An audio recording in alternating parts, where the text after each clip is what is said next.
제목이 정의보다 더 큰 국률. 세상은 정의가 서야 합니다.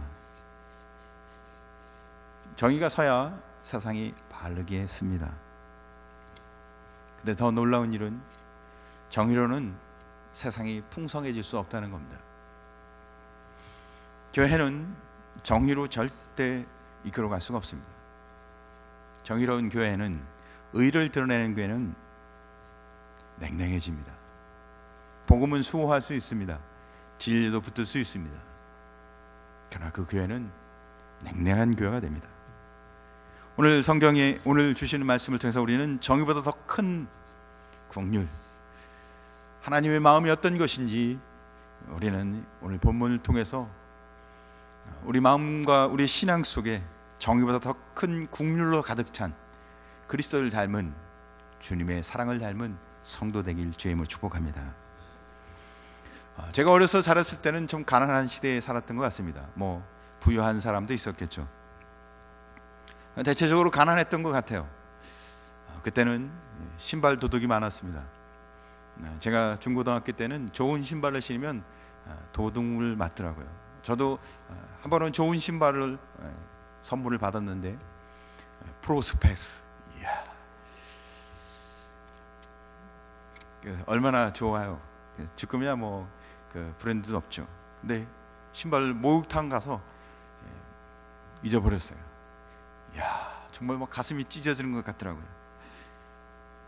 근데 나중에 그 목욕탕을 다시 가보니까 그 목욕탕에서 일하는 종업원이 제 신발을 신고 다니더라고요. 근데 이미 신발을 얼마나 험하게 신었는지 신발이 찢어졌어요. 그래서 그냥 신으라고 속으로. 가난한 학교에 어느 한 아이가, 아주 굉장히 가난한 시대에 한 아이가 학교에서 신발을 도둑 맞았습니다. 그 당시에 신발 찾는 거 그렇게 어렵지도 않고, 근데 신발을 잊어버렸으니까 막 소동이 났어요. 난리가 났습니다. 선생님이 막 이제 아이들을 다 모으고, 뭐 신발 도둑 잡기가 그렇게 어렵지 않았어요. 그때 당시에 아이들은 순진했거든요. 신발을 훔쳐갔으면 어떻게 해요? 그 신발을 몰래 감춰놓고 신어야 되는데 훔쳐간 신발을 그냥 신고 다녀요. 그렇게 또 순진했습니다. 그러니까 아이들을 모아놓고 신발 검사를 하면 금방 신발 도둑이 누군지 금방 찾아냈습니다. 선생님이 금방 찾았어요. 신발 검사하니까 금방 도둑을 찾아냈습니다.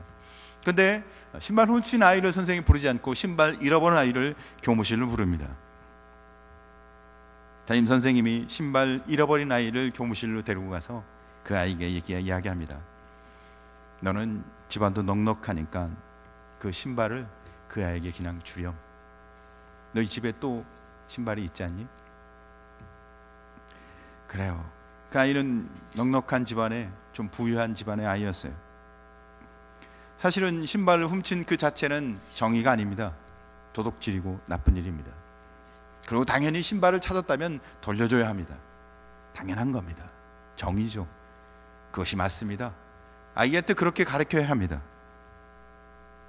그런데 선생님은 그 가난한 아이가 신발을 훔쳤는데 그 신발을 도리어 주라고 이야기합니다. 그건 정의도 아니고 정당한 일도 아닙니다. 이 세상이 아름다워지려고 하면 정의보다 더 큰 국률이 있어야 합니다. 정의를 덮고도 남는 국률과 자비가 없으면 세상은 아름다워질 수가 없습니다. 교회가 정의만을 이야기하고 법을 이야기하면 그 교회는 아주 상을벌한 교회가 될 겁니다. 그러나 정의를 뛰어넘는 국률과 자비가 임한다면 그 교회는 천국이 될 겁니다. 하나님 나라가 임할 것입니다. 정말 아름다운, 세상이 다 부러워하고 저 교회에 가고 싶다고 말하는 교회가 될 것입니다. 세상은 정의로 움직이는 것이 아닙니다. 교회도 똑같습니다. 법으로, 율법으로, 진리로 교회가 움직이지 않습니다. 어떤 분은 법을 좋아합니다. 이게 맞다고, 이렇게 가야 한다고. 그런데 정의보다 더 큰 개념, 정의를 덮고도 넘치는 국률과 자비가 임하는 교회, 정의보다 더 놀라운 은혜, 국률과 자비가 임하는 성도, 그런 교회는 벌써 예수 그리스도의 은혜로 충만한 교회인 줄 믿습니다.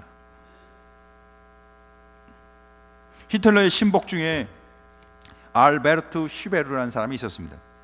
그는 2차 세계대전 치를 때 독일군이 승리하도록 특별히 독일 주둔지에 있는 공장들을 잘 가동시키는 일을 했습니다. 그는 100% 이 공장이 세워져 있는 곳마다 가동될 수 있도록 그의 천재적인 지혜를 발휘했던 공학자였습니다. 그래서 그가 공장들이 멈추지 않고 계속해서 공장이 가동돼서 독일이 전쟁에 승리할 수 있도록 뒤에서 후원을 했던 사람이었습니다. 대단한 공적을 가진 사람이었죠. 그런데 독일이 전쟁에 실패하고 전쟁이 끝날 때 전범, 특별히 독일의 전범 24명이 재판받는데 이 슈페르가 그곳에 한 명으로 있게 됩니다. 많은 사람들은 자기 죄를 부인합니다. 그러나 이 슈페르는 자기의 죄를 법정에서 다 인정합니다. 그래서 20형을 받게 됩니다. 그래서 전범으로 그는 20년 감옥에 살게 됩니다. 그리고 그는 20년을 자기의 형을 다 치르고 이제 그가 나오게 됩니다. 한 기자가 나오는 그에게 그가 뭐 책도 쓰고 여러 가지 조금 유명한 사람이 됐기에 그와 인터뷰를 하게 됩니다. 그동안 당신은 20년 동안 감옥살이를 하고 나왔는데 지금도 당신은 죄인이라고, 절대 용서받을 수 없는 죄인이라고 생각하십니까? 그는 내가 20년 동안 죄값을 다 치르고 나왔을지라도 내가 지금은 죄값을 이미 다 치렀기 때문에 자유인이지만 그러나 나는 아직도 죄인입니다. 아직도 나는 무서운 죄책감 가운데 살아가고 있습니다. 그는 그 후 며칠이 지나지 않아서 스스로 목숨을 끊고 세상을 떠납니다. 사람은 스스로 자기 죄를 절대 벗어날 수 없다는 사실을 이야기해 주는 한 예화였습니다. 범죄한 후 자기가 노력하고 자기가 죄값을 다 치렀다고 해서 자기 죄가 다 없어지는 게 아니라는 겁니다. 죄를 사할 수 있는 능력은 사람에게 있는 것이 아닙니다. 죄의 문제는 사람이 처리할 수 있는 것이 아닙니다. 우리가 기억을 하든 안 하든 그 죄값은 계속 남아있게 됩니다. 슈페르 자기가 20년 동안 남들은 다 죄를 부인했고 그는 죄를 인정하고 20년간 죄값을 다 치렀기 때문에 도리어 자유인이 되어서 죄책, 그 책임으로부터 자유할 수 있을 것 같은데 전혀 그렇지 않았습니다. 죄는 자기 자신에게, 이웃에게 죄를 짓는 게 아닙니다. 죄는 하나님께 짓는 겁니다. 하나님이 나의 죄를 사해 줄 수 있는 유일한 분이십니다. 우리는 착각하면 안 됩니다. 우리는 다른 사람의 죄를 사해 줄 수 없습니다. 내 죄도 내가 아무리 뉘우치라도 내 죄를 내가 사할 수 없습니다. 없어지지 않습니다. 죄의 문제는 죄의 문제를 처리할 수 있는 유일하신 하나님께 갖고 나가야 합니다. 그러니까 우리를 긍휼히 여기실 수 있는 분은 하나님이십니다. 우리 교회를 긍휼히 여기고 자비 가운데 충만케 하실 수 있는 분은 하나님이십니다. 교회가 은혜가 되는 것은 은혜로운 사람들이 모인다고 절대 되지 않는다는 얘기입니다. 하나님의 은혜가 임해야 합니다. 죄인이 모였을지라도, 부족하고 연약하고 허물투성인 사람들이 모일지라도 하나님이 이곳에 임하면 이 교회는 하나님의 긍휼과 자비로 천국이 될 줄 믿으시기 바랍니다. 의롭고 거룩한 사람들이 모였다고 죄 없고 거룩한 사람이 모인다고 그 교회가 거룩한 교회 절대 될 수 없다는 얘기예요. 우리는 사람이 변하면 자기가 노력하고 스스로 뭔가 거룩한 일을 하면 거룩해지는 줄 착각합니다. No, 그런 건 없습니다. 하나님은 약속합니다. 하나님이 약속합니다. 내가 너희 죄를 사하겠다고. 하나님이 우리를 긍휼히 여기시면 우리가 아무리 불순종해도, 우리가 아무리 죄를 지었을지라도 우리 죄가 다 사해지고 우리가 거룩해지고 하나님의 약속대로 이루어 주시는 줄 믿으시기 바랍니다. 그래서 하나님은 사랑으로 우리를 어떻게 해요? 자비와 긍휼로, 은혜로운 하나님의 사랑으로 우리와 함께 하시는 것입니다. 사랑하는 성도 여러분, 이 하나님의 사랑과 은혜 가운데 거하는 성도 되시길 주의 이름으로 축복합니다. 하이든의 96번 교향곡은 기적이라고 이름 불려집니다. 하이든이 그의 연주에 많은 청중들이 그의 연주를 듣고 있었습니다. 하이든의 96번 교향곡 기적. 연주가 다 마치자 사람들은 너무너무 감동했습니다. 그래서 다 떨어져 있던 사람들이 확 몰려들면서 막 박수를 치면서 하이든에게로 몰려갔습니다. 그때 마침 천장에 달려있던 쌍들이, 이 조명이 뚝 떨어졌어요. 근데 사람들이 이 하이든 쪽으로 몰려가는 바람에 그것이 뚝 떨어지는데 아무도 다치지 않았어요. 사람들은 이야기했죠. 기적이다. 하이든의 96번 교향을 듣고 몰려갔기 때문에 기적이 일어난 거였습니다.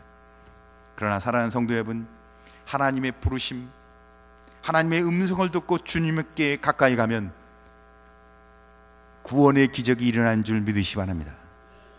하나님의 부르심 앞에 응답하여 주님 앞에 나가는 자는 우리를 긍휼히 여기시고, 우리가 아무리 연약하고 우리가 죄인이고 우리가 허탄한 죄인일지라도 하나님의 은혜의 약속은 반드시 이루어지는 줄 믿으시기 바랍니다.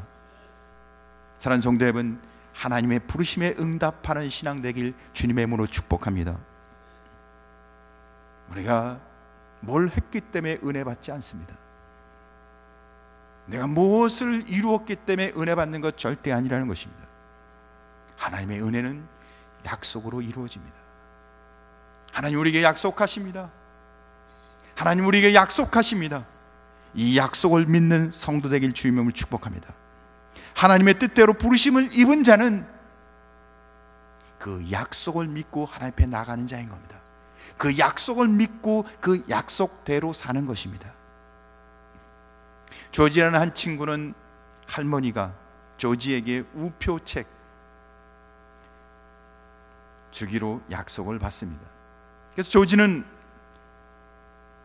할머니가 주기로 약속했기에 시간이 지내도 그 마음이 변하지 않습니다.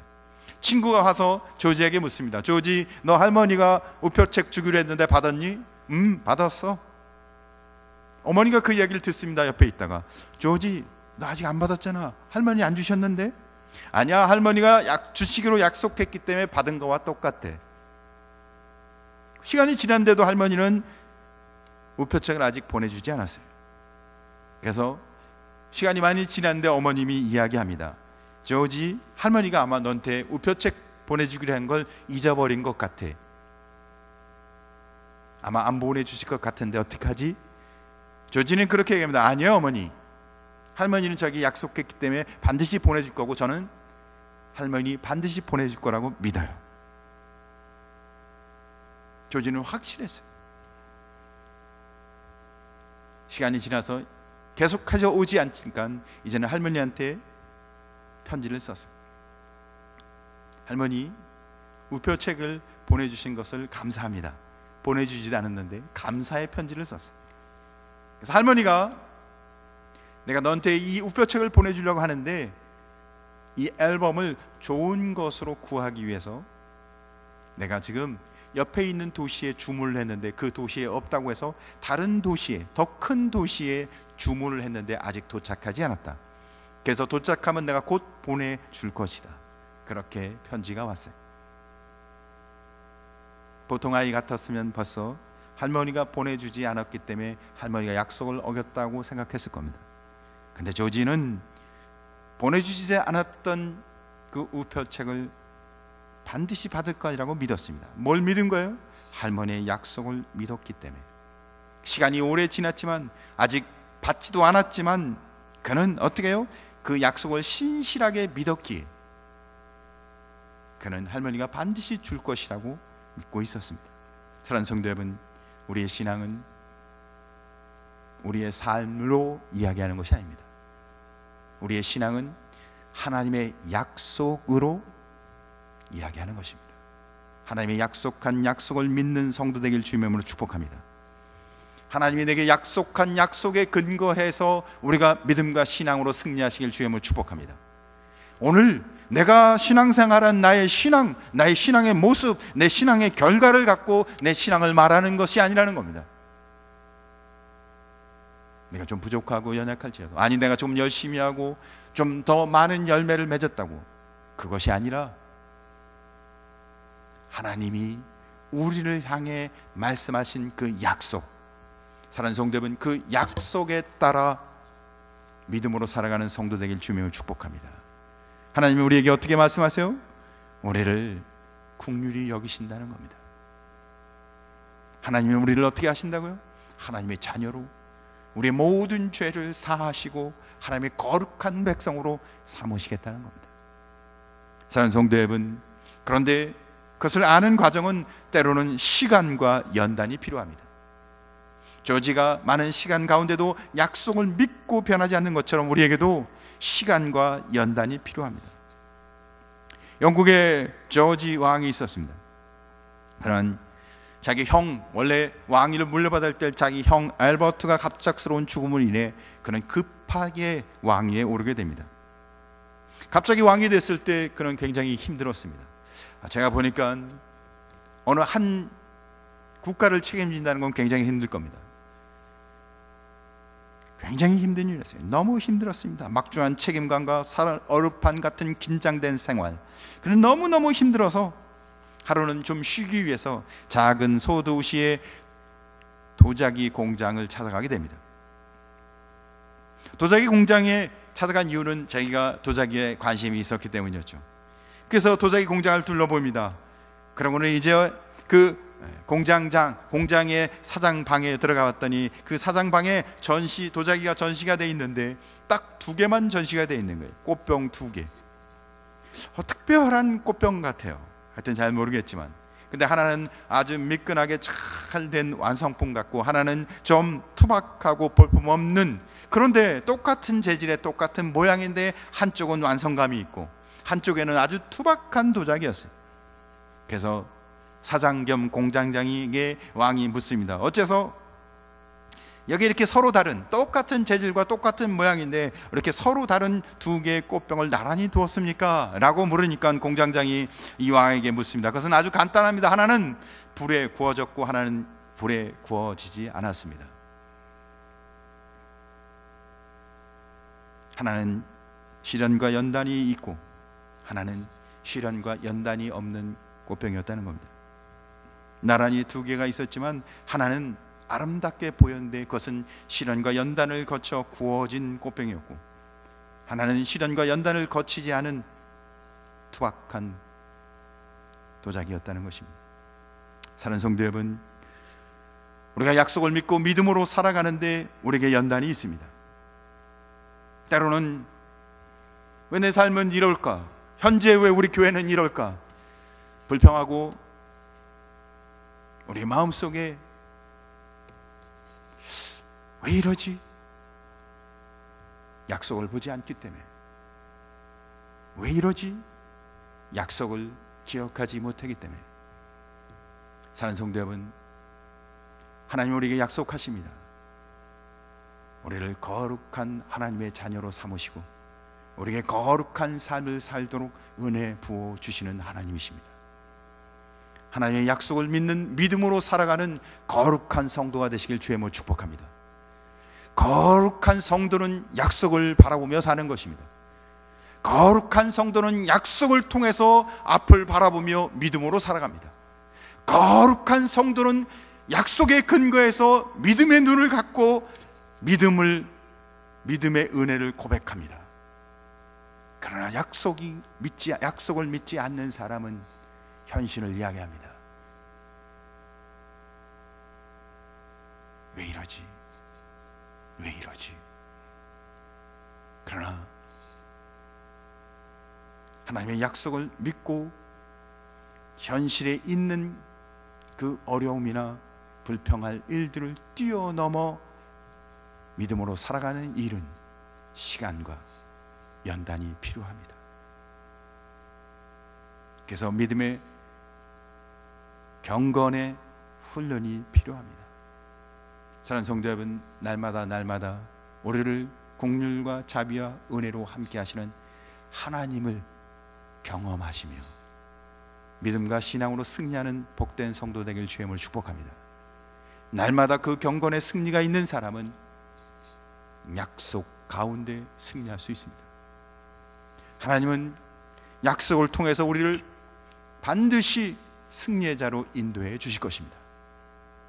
그러나 경건의 삶을 살지 않는 사람은, 날마다 말씀을 통해서 하나님을 만나지 못하고 하나님의 약속을 기억하지 못하는 사람은 눈에 보이는 것, 눈에 보이는 어려움, 눈에 보이는 현실 가운데 신앙을 타협하며 때로는 나름대로 기쁨을 찾든가 아니면 불평하며 인생을, 아니 신앙생활을 하게 될 것입니다. 롱페리의 꿈이라는 이야기가 있습니다. 중세시대의 한 성주입니다. 그는 말타기와 모험을 즐기는 사람이었습니다. 하지만 그는 예수님을 아주 잘 믿는 사람이었습니다. 예수를 아주 굉장히 잘 믿었습니다. 그래서 그는 모험심이 강하고 예수를 잘 믿었기에 그는 주님을 위해서 뭔가 모험이 있는 일을 하고 싶었습니다. 누가 하고 싶다고요? 롱펠 성주는 예수를 잘 믿었기에 모험이 있는 예수님을 기쁘게 하는 일을 하고 싶었습니다. 그래서 그는 예수님이 계셨을 때 마가의 다락방에서 예수님이 제자들과 함께 저녁 식사를 하고 그때 포도주를 주어 포도주를 마셨던 그 은잔에는 뭐 특별한 하나님의 은혜가 있을까라고 생각했습니다. 그리고 전설에 따르면 그 은잔 밑에는 바닥에 은잔 바닥에 그 예수님의 얼굴이 그려져 있다고 이렇게 전설에 내려보고 있었어요. 그래서 그 은잔은 아주 특별한 예수님이 포도주를 마셨던 잔이었어요. 그래서 이 롱펠 성주는 그때부터 이제 결심했습니다. 내가 이 은잔을 찾아서 예수님을 정말 기쁘게, 이 사라진 은잔을 찾아서 예수님을 정말 기쁘게 하는 삶을 살겠다. 그래서 그는 돈을 넉넉히 준비해서 정말 투자를 하는 거였죠. 인생을 건 거였습니다. 생명을 걸었습니다. 그래서 그는 정말 많은 시간과 돈을 투자해서 이제 은잔을 찾기로 해서 음식도 가득 싣고 길을 떠납니다. 먼 여행을 떠나는 거죠. 그래서 들판을 지나 얼마쯤 갔을 때 나병 환자를 만나게 됩니다. 그는 지치고 배고파 보였어요. 그리고 허름한 옷을 입고 지팡이를 짚고 있는데 그가 그 롱펠 성주에게 말합니다. 형제여, 나사렛 예수 이름으로 나를 도와주시오. 내게 물을 좀 주시오. 롱펠 성주는 내가 지금 거룩한 하나님의 은잔을 찾기 위해 가고 있는 길인데 내 길을 방해하지 마십시오. 내가 정말 굉장히 급한, 너무너무 귀중한 소중한 일을 하기 위해서 가고 있습니다. 그것은 하나님께 영광을 돌릴 일이며 이 은잔을 내가 꼭 하나님의 영광을 위해서 찾아야 합니다. 그러면서 너무 귀찮게 하니까 동전 한 입을 던져주고는 그냥 갔습니다. 결국은 이것저것 또 수십 년을, 10년 이상을 여러 나라를 다치며 여행했지만 은잔을 찾을 수가 없었어요. 헛수고였습니다. 찾지만 아무리 찾아도 찾을 수가 없었어요.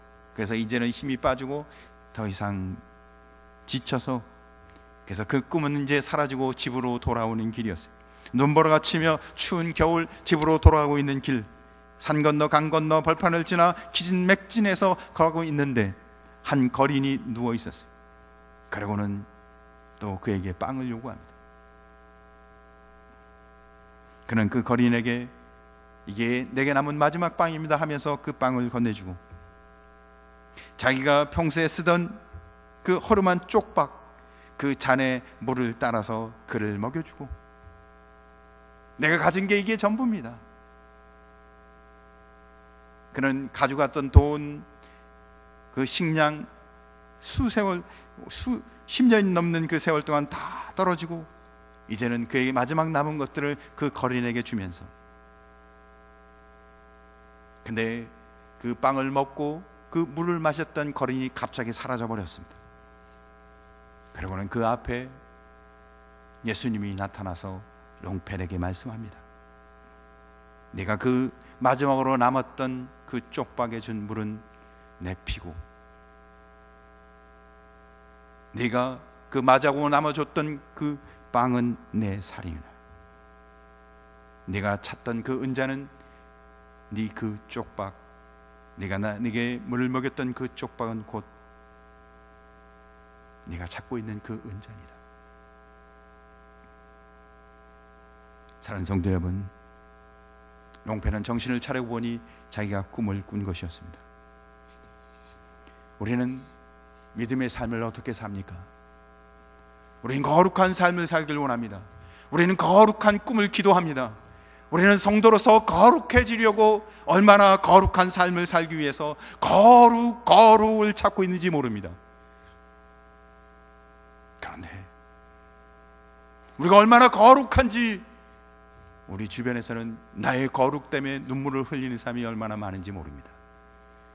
내가 거룩하게 살고 있기에 내 주변에는 정말 도움을 받아야 할 사람이 도리어 눈물을 흘리며 내 도움을 받지 못하고 있습니다. 성도는 주님이 주신 은혜 안에서, 약속 가운데서 그 은혜 가운데 실제로 살아가는 것입니다. 사랑하는 성도 여러분, 주님 우리에게 약속하십니다. 내가 너를 긍휼히 여기고 내가 너를 자비로 여기고 내가 너를 사랑한다. 우리는 그 약속을 통해 이미 구원받은 하나님의 백성입니다. 우리는 이미 천국 백성인 것입니다. 우리는 뭘 위해서 더 열심히 발버둥 치고 있나요? 우리는 이미 거룩한 하나님의 백성이라고 약속하고 있는데, 그렇다면 우리는 어떻게 살아갑니까? 거룩한 백성으로 살 일만 남은 것입니다. 실제로 거룩한 하나님의 백성으로 섬기고 나누고 살아야 할, 실천해야 할 일만 있는 것입니다.